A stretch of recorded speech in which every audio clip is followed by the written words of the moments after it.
Oh guys, good morning. Di ami karon nag uban na pud meron og pandabong guys. Nakauli na ko sa ikandabaw, di na pud ko sa mahayahay karon. Oh mga kauban nako.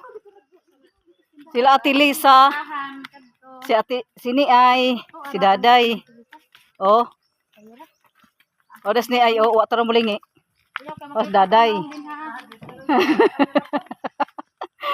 Diha na pod another na pod mi diri guys og uban na pod mi sa akong mga kagrupo nga vlogger.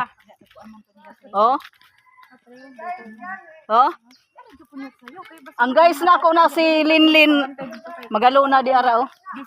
To sa iyang bahay, mura na nig.